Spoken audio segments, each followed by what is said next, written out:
Hey, what's up, guys? My name is Altanic, and I wanted to make a video doing a walkthrough of the new map that I just recently released called Red Moon Hollow. It's a kind of short, atmospheric adventure with like an arena finale at the end.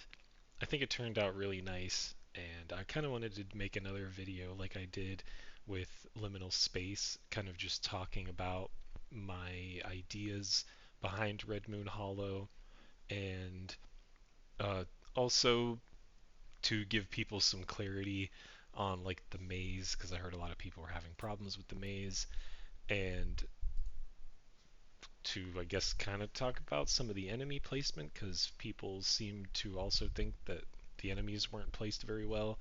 I didn't think I was being too brutal with this map, so I guess I was a little bit surprised by that. I would say that this is kind of easier relative to some of the other maps I've made, so um, yeah, I just wanted to talk about it. So, one of the first big things that I'd like to point out is that I finally have some interactable doors, which is to me really cool. Um, Huge shout outs to Sagat from the Discord for sharing these blueprints with, well, everybody in the defense kit that he made, and also showing me how they worked and how to get them set up and how to even swap your own door mesh into the blueprint. It was super, super cool, super helpful. And now I finally have doors. There's also key cards with locks on them, which is really awesome as well. I'm just really excited to have a little bit of extra stuff to work with. Um, I didn't realize that just having something as simple as like a door, like an actual functioning door, even if it's just swung open by physics or is actually something you can interact with, really just adds another layer of, I guess, interactivity to the map. It was, I mean, obviously it seems so obvious, like, of course there should be a door in the doorway.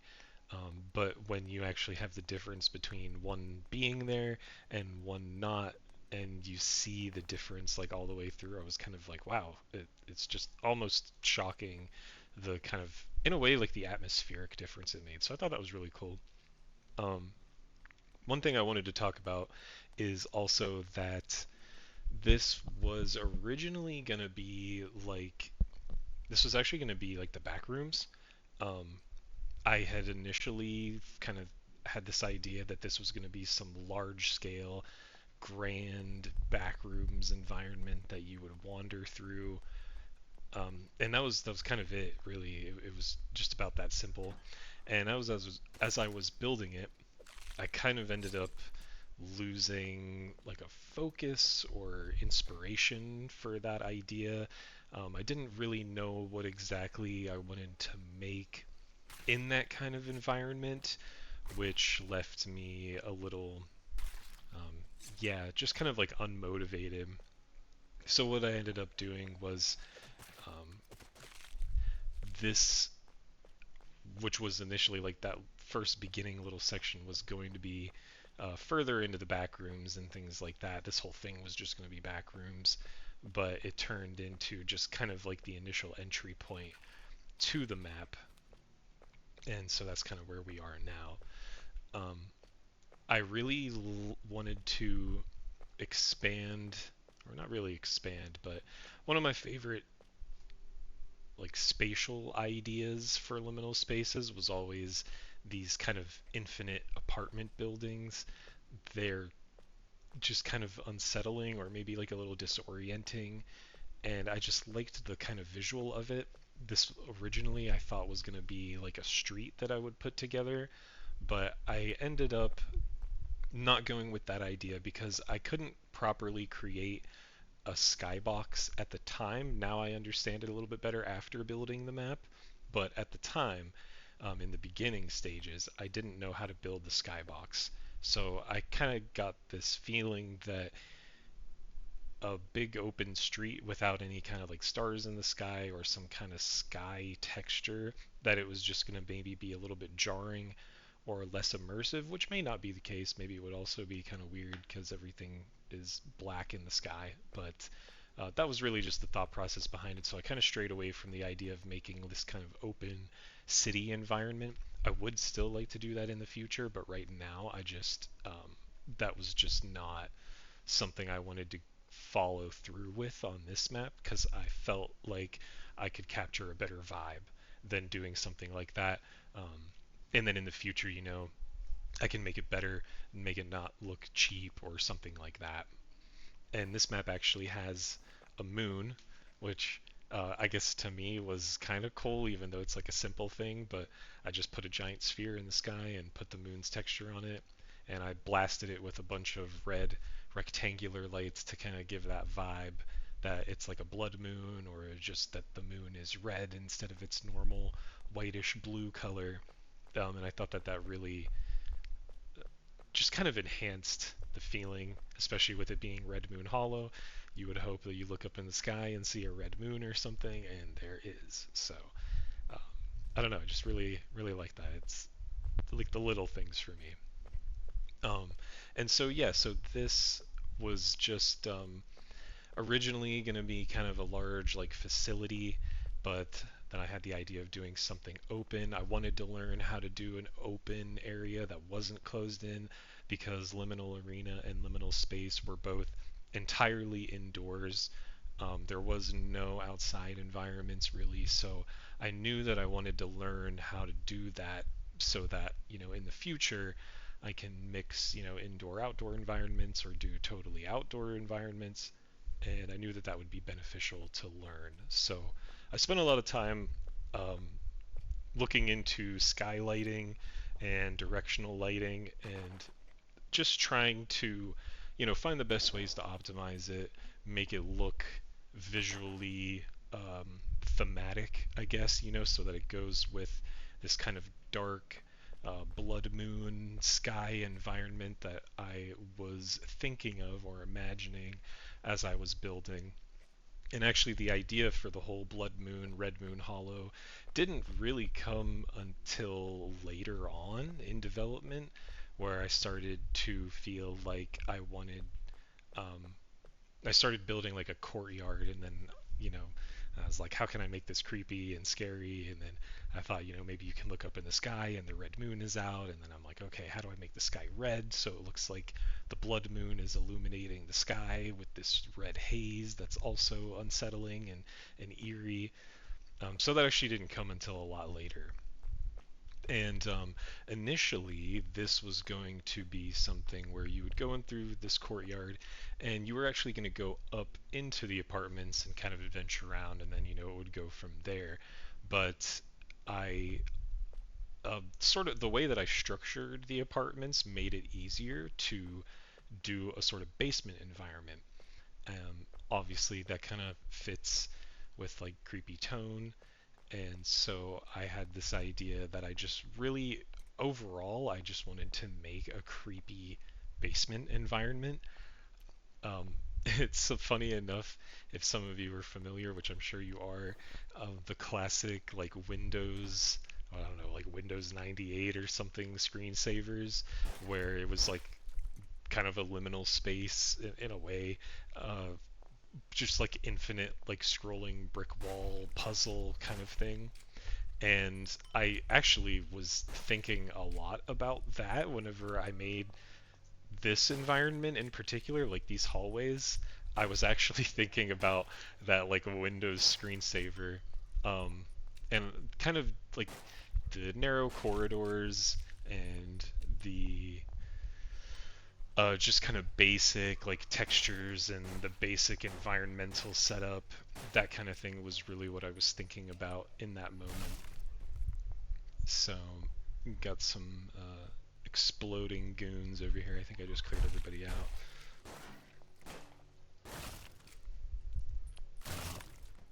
Not bad. Um, so yeah. So I knew the tunnels. Tunnels are kind of creepy. Gives you a little bit of that claustrophobia vibe, which I liked, of course. And I'm really happy with how the basement came out. Obviously, this isn't like super duper polished AAA work, but it was kind of refreshing to work on a smaller map than what Liminal Space was. Liminal Space was really big and really long, and it made me lose focus kind of overall on like all the different structures that I was building, because I kind of just had this idea like I wanted it to be big. I wanted to make like the biggest map that people had ever seen, even if that came at the cost of maybe the quality of the structural design or the way that the hallways were designed, or if I ended up like repeating ideas or textures or props along the way. Um, that I guess at the time when I was building Liminal Space, that wasn't really like concerning to me because I also just wanted to build something. I knew that really overall, I was just like, I just want to build a map for TKA that I can share with people, share with the community. That was really what was important to me at that time. But after I made Liminal Space and got through kind of most of the development, there are things I would like to go back to Liminal Space and touch up or do better, which I think I eventually will do. I don't know if I'm necessarily going to do it like anytime soon because there are other ideas that I'd like to do and other maps that I would like to make, or or just kind of just keep building like new things for people to try. But there are things that I would like to improve and make better. Um, Even though I am still really like proud of Liminal Space. I do really like how it turned out, and it's great to hear that so many people enjoyed playing it, and I'm super appreciative of that. It's awesome. The TK community is really great and super supportive, so I do really appreciate that. But aside from that, I knew that when I was building Red Moon Hollow, or kind of before this was even Red Moon Hollow, when this was just like a concept map, I knew that I wanted everything to be a little more like cohesive. So that was kind of like what I mentioned earlier with just building like a smaller map. It let me keep the focus better, so I wasn't just always repeating myself. And even though each area is kind of small, it's kind of short, I think I was able to flesh out the ideas better. I was able to decorate these environments better, and then it keeps things from going on too long and actually becoming repetitive, from like seeing the same props or going through the same hall or room structure so many times over and over. It helped really prevent that feeling, and I feel like overall that Red Moon Hollow was a big step up for me in quality in particular. I feel like I was able to build something um, that felt like a few steps above what I had built with Liminal Space and the arena.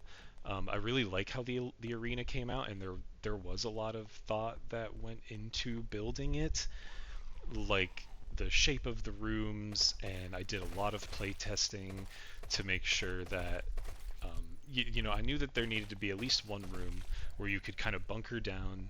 It would be open, and you could sort of feed the zombies in, and then when things got too crazy, then you had all these other exits that you could run through, and there was always some way to make an open door for you to escape, and then continue to maybe do a circle and come back to that room, or just move to a different part of the arena and then fight in that spot.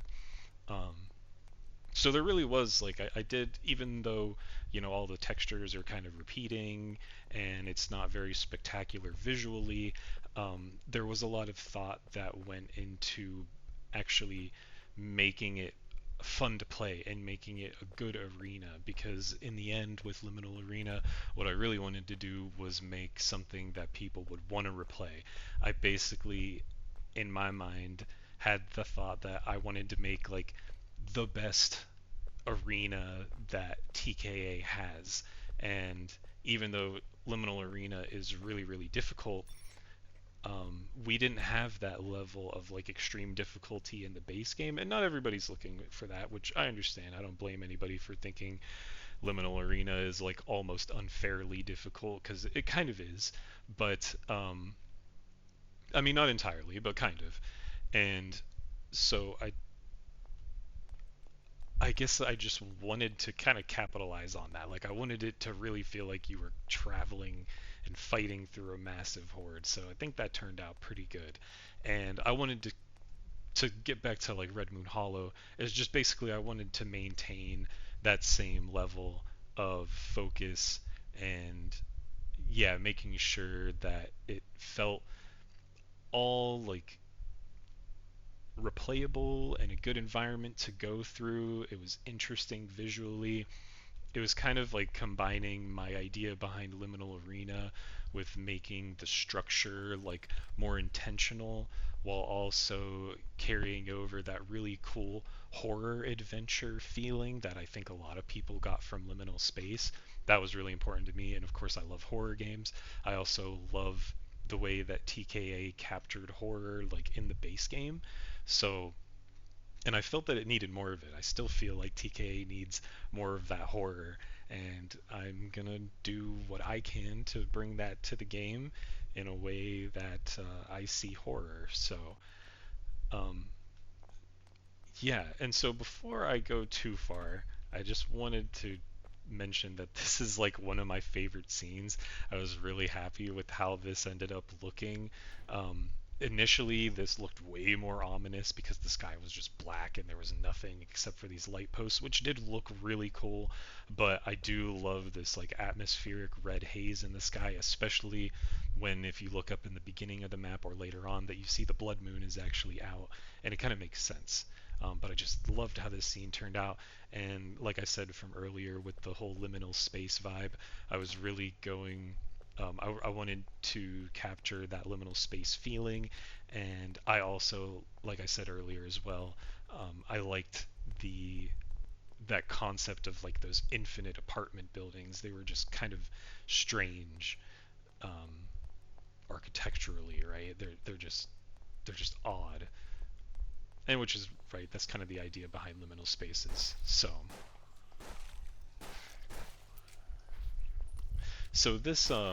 this apartment building was actually like a big stopping point for me during the development. I kind of hit this point where I reached this section and then I was kind of like, okay, now what do I want to build? I basically had like this infinite hallway kind of thing, like what we're looking at here, and I had the basements, and I thought the basements were cool. And then I built this little apartment, and then I was kind of like, okay, so where do we go from here? Um, and so I knew that when I built this section with the infinite hallway that this was going to be like an apartment that you would actually go into, but the transition to the catacombs was not something that I had thought of yet. Looking back, I kind of like the way it turned out, where you're on the street level, you climb up this apartment, and then now you are about to enter the catacombs. And the catacombs is like a straight, just ominous descent into darkness. Um, which, if you've played Liminal Space, then you also know I'm kind of a fan of that idea.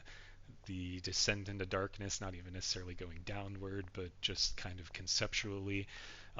But this is quite literally a descent into darkness. But I thought it was cool. I thought it would feel surreal and give more of that liminal space feeling. Um, where you're climbing to the top of the apartment and then there's just this massive like underground tunnel attached to the top floor, because that doesn't really make sense, but it looks cool and it feels kind of cool. So um, initially I'd thought that maybe this would be spookier if it was more claustrophobic, but I kind of like how open it is. I was thinking of the pillar room from Liminal Space when I made this, so I liked that idea of something, the structure being so tall that even looking up with your flashlight you can't see the roof.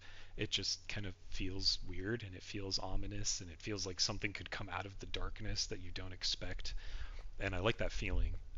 I think a lot of other people like that feeling. It's just a good like dread. Um, So that was kind of what I was going for. So now you've actually descended into the catacombs, you're in the bottom, and I've left a cryptic hint for you, which I'll kind of explain my idea behind that in a second. But this turned out really cool.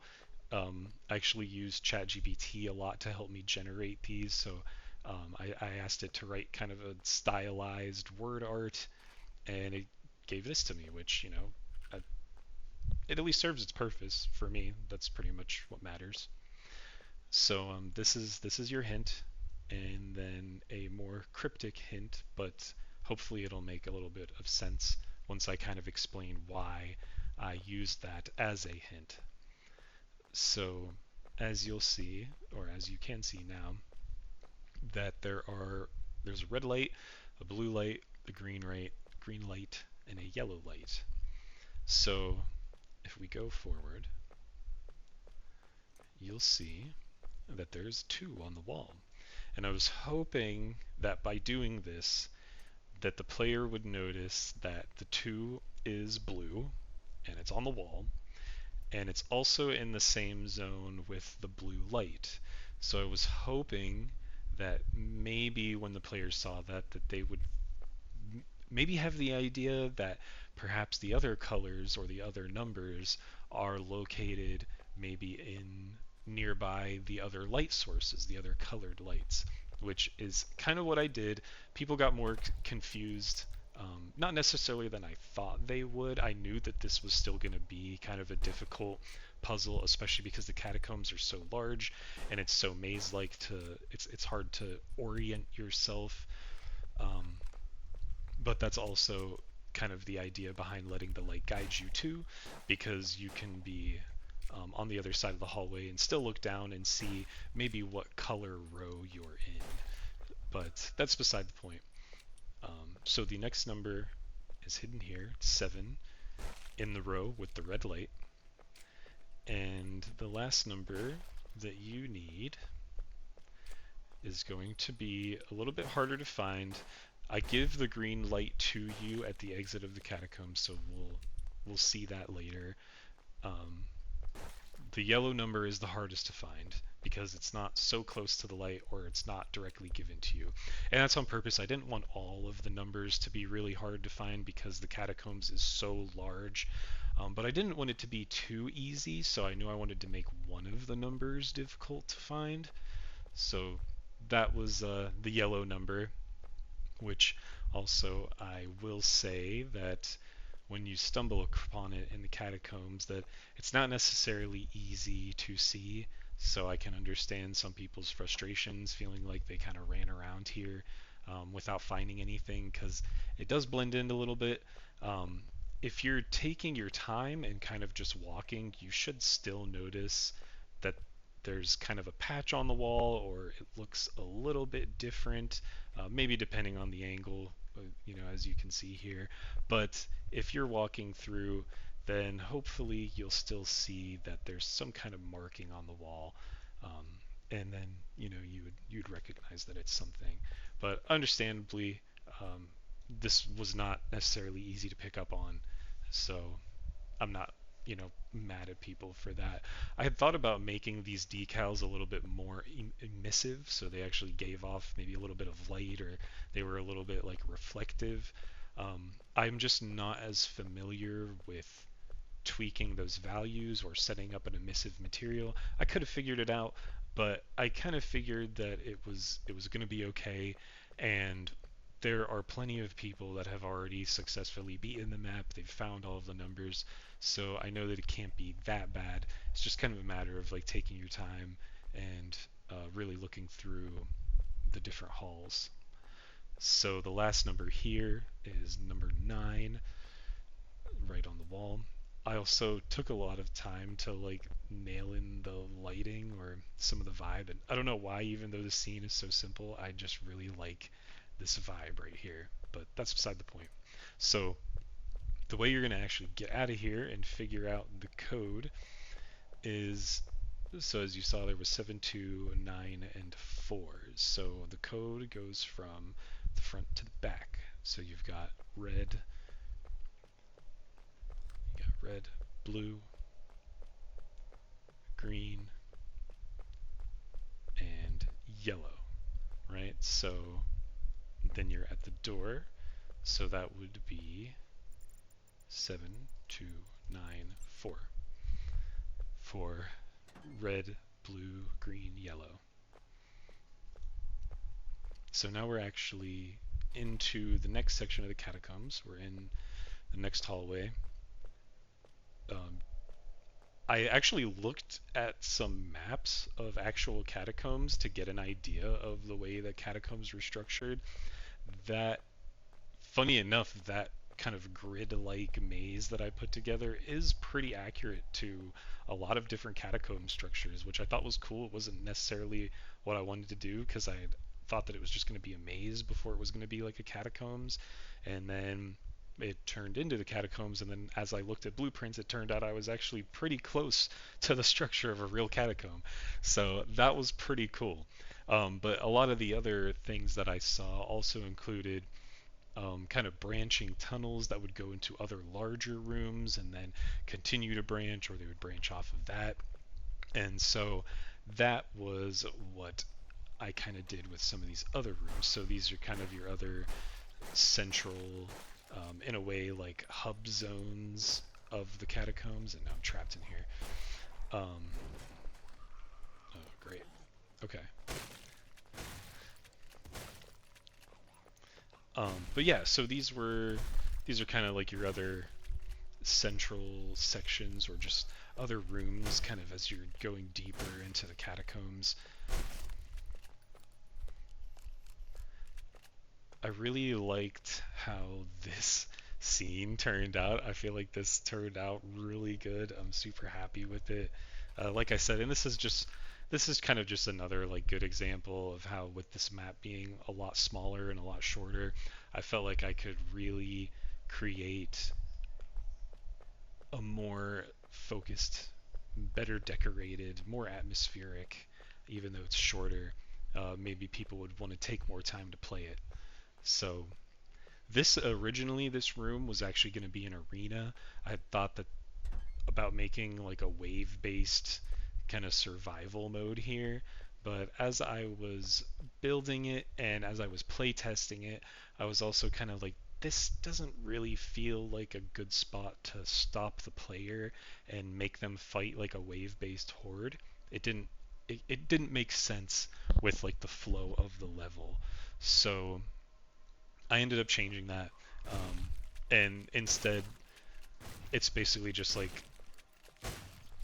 one zombie batch spawner that spawns like a big horde at one time, which I could have done with like manual zombie placement, but I just decided not to. It was just a little bit easier to kind of just do it real quick with that zombie spawner and kind of just fill the room with some enemies that you would fight. So you come around the corner, now you're in another smaller room, and finally it was so cool having some key cards. This was all originally just kind of like tunnels that you'd kind of just run through and then you'd reach the end. But now that I had key cards and doors, it kind of it really let me expand on kind of the gameplay of the map a little bit more. It turned it from like a run to the exit into something where you actually had to find key cards, and you had just had like a different goal that wasn't just escaping. So this environment, I love it. It looks super ominous with the light off. Super, super creepy. So this is where the key card is hidden.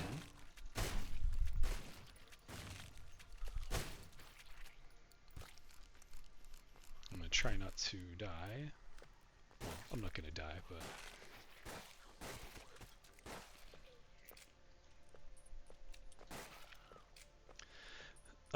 So yeah, so this was really cool. Some of these like branches that weren't originally there in the first version are kind of just expansions of some of the architecture that I already had in place for the catacombs. So this room isn't very big because I didn't have a whole lot of room to work with without starting to encroach on the halls or encroaching on the maze itself. So they're kind of small, but I think it worked out pretty well, even having such small rooms and making the key cards easy to find, even though they were simple puzzles.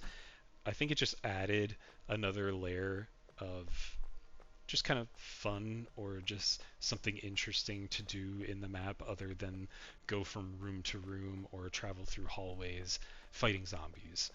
Because that's fun, right? Like for a period of time. And then eventually it's kind of like, okay, now I'm just basically running around here and shooting zombies.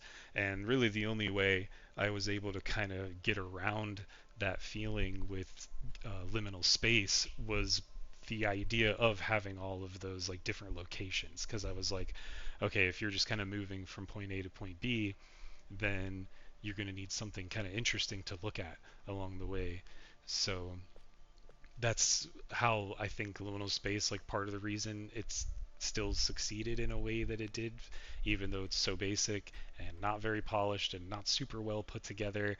Um, but I think it worked out because you're always moving from one place to another, and it feels like it does feel like some kind of progression versus running around an area that's massive, but it kind of all looks the same.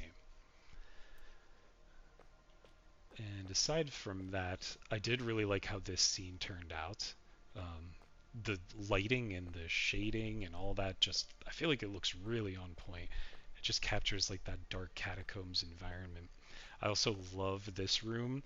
Um, like I said, because this is kind of built off of some of the existing architecture, I also didn't have a lot of room to work in here without expanding into other sections of the catacombs. So it's just these two small hallways, but it was kind of perfect. It gave me just enough space to set a really cool little scene of, I don't know, maybe some kind of storage room or maybe some kind of cult-like room. So it's a little creepy, and and you just kind of wander around maybe a little bit. It gives you a cool environment that's atmospheric to walk through for a few seconds to a minute, as you're going to gather the key card, which of course we just grabbed.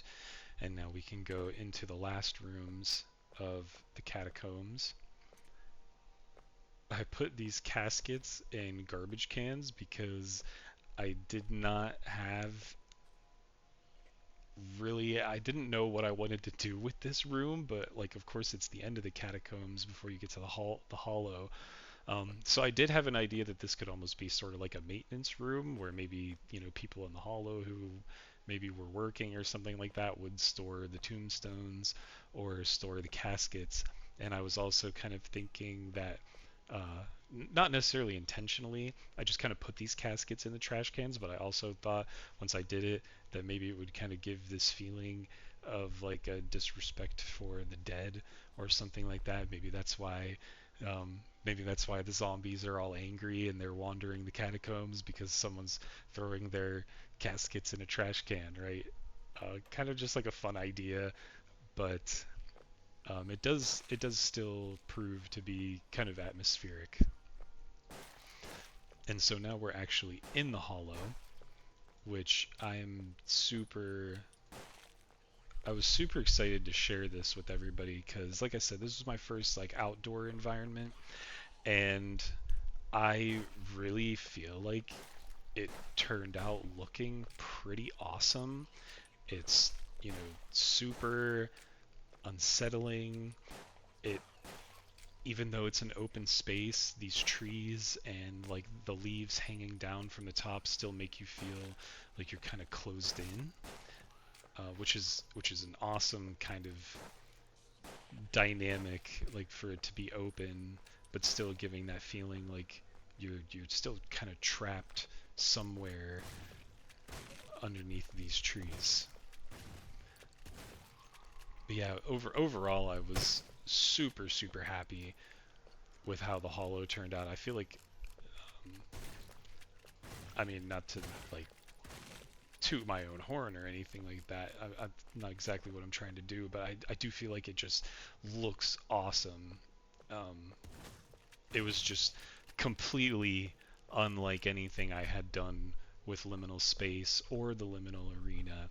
And so I was just really proud of that, or just really happy to know that I was able to build something like this, and then to play through it. And you've got this dim skylight, and you look up and the moon is in the sky, and this courtyard is just kind of creepy. There's all these like dead looking trees and dead bushes, and it's not super dense or anything, but it still gives you the vibe that you're entering some kind of like haunted apartment complex courtyard that has a way different vibe or feel from the initial courtyard that you're in at like the very beginning of the map, because that looks way different.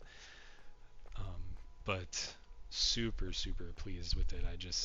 For me, this was a big one, like visually, that like I said, I wanted to improve on. It was really a lot of it was just that feeling of channeling more focus into the map. So even though that this is the last area of the map, overall the map is pretty short. I've only taken, what is it, 35 minutes now to talk about it because I'm taking my time.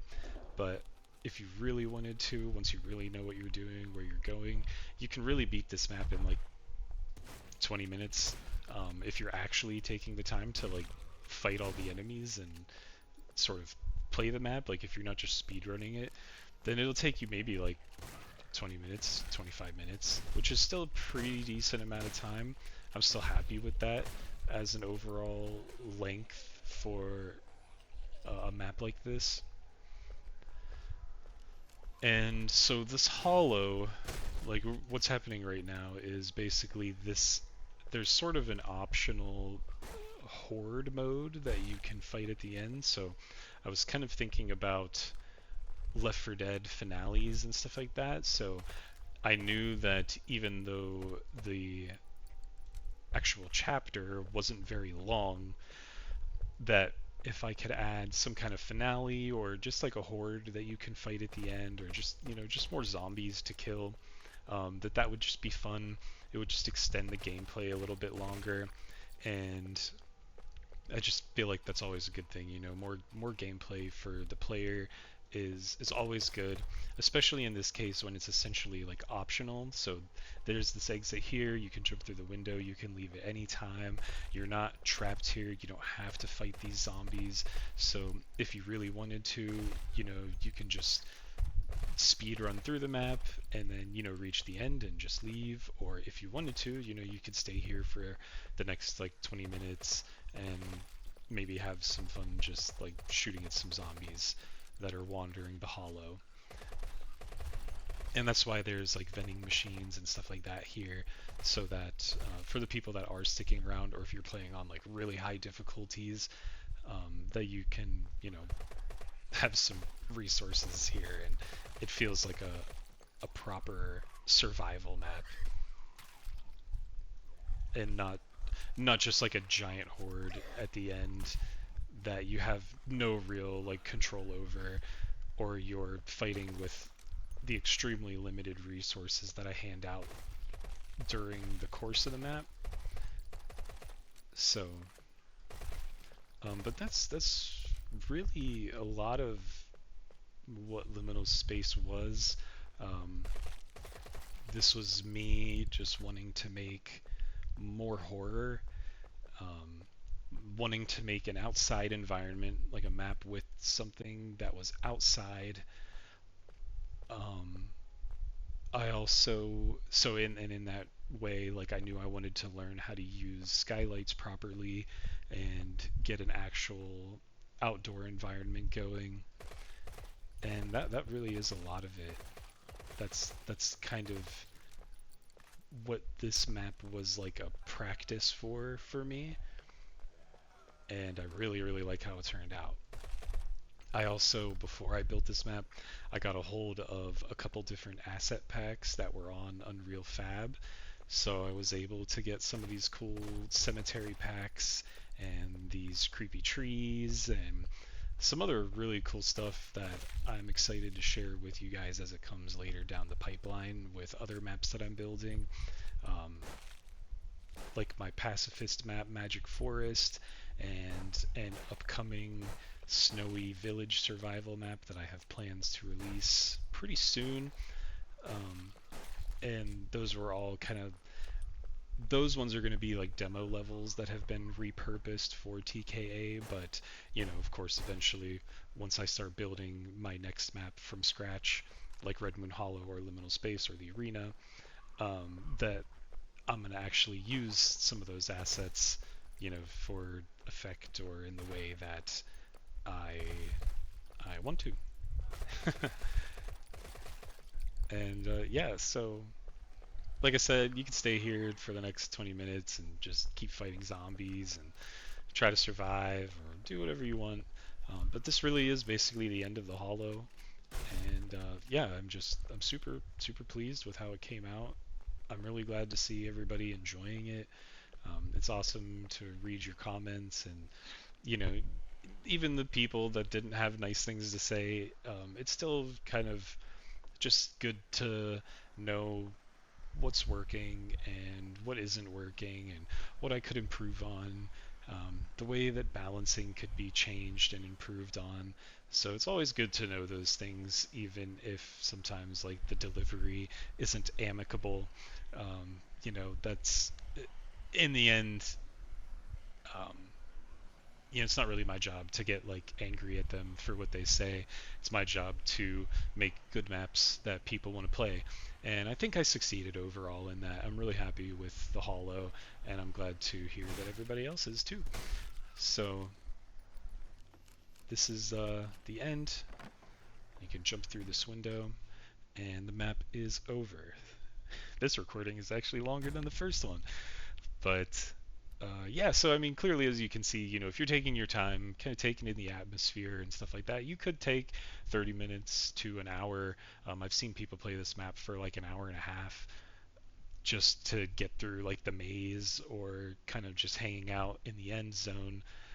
So that's really cool to see. It's cool that as the dev, like playing through this and being like, yeah, you can do this in like 25 to 30 minutes, and then you actually give it to people that haven't played the map, and they're taking like 45 to an hour to play through it, and I'm like, oh damn, I didn't realize that such a small map could still have such a long playtime because as the dev you know everything, you know what to expect, you know what's around every corner, but people that are playing don't. And so that was kind of cool. But I don't want to keep on rambling forever.